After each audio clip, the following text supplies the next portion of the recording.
Right now, I was thinking, what is a yummy, tasty, relatively keto-friendly snackage?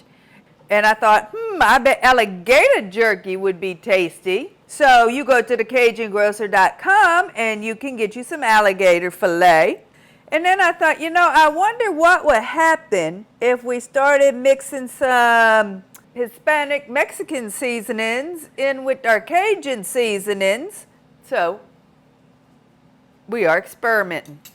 I got my yummy Goya Mojo something or other that's supposed to liven up my beef and chickens and pork, so it works on birds and mammals, but we don't know if it's going to work on reptiles. We'll find out.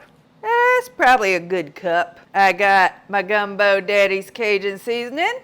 Pouring some of that in there. And then I wanted a little extra garlic pep to it and some salt. Sprinkling some of that in there.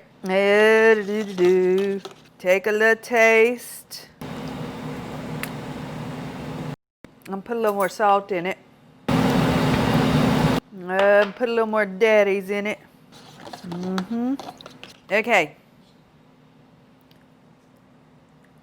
I like that. That's gonna work. That is gonna work.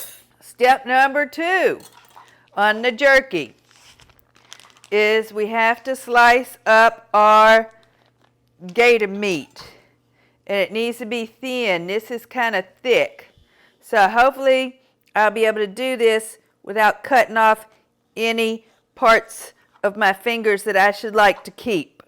And we're trying to keep it close to the same thickness, right?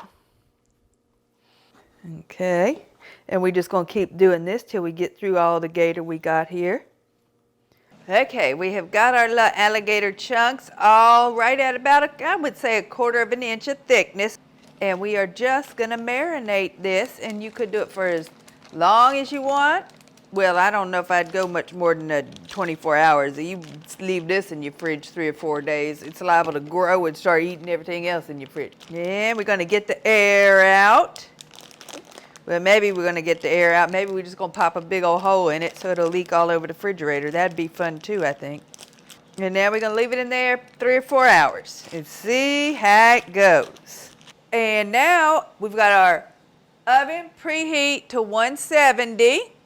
And we are just going to lay out the gator that we have, they is sliced up thin, all about the same. And we're going to give it lots of space. You can see we got the fall line because Nonna said if you don't put fall in that, we're going to have to get a divorce. So I went ahead and folded it. And we got the rack. And we're going to lay it all out. And then we're going to put it in the oven. And we're going to cook it on that 170 for 3 or 4 hours. And we'll see what happens because I never tried jerky in the oven before. Wolfie and baby, Nonna loves you. Okay. So we just putting it in the oven. It's going to take about 3 or 4 hours.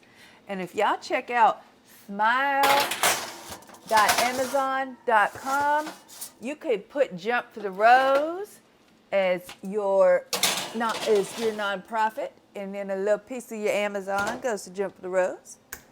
And we will see you in about 3 to 4 hours. All right, guys, let's see how our jerky has come out. It's been about 4 hours. Well, some of it is definitely jerkied. Uh-oh, got a little bit of a thick piece there. So I'm going to rearrange them. I'm going to put these thicker pieces on here and throw them back in for a little while longer. And these thinner pieces, I'm going to pull. Well, let's try it.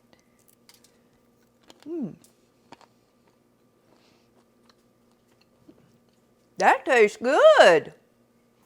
We had to put the slightly thicker pieces in, slightly longer than the slightly thinner pieces. But we have got everything pretty well dried out. That is good jerky. Cook, skydive, have fun, give back.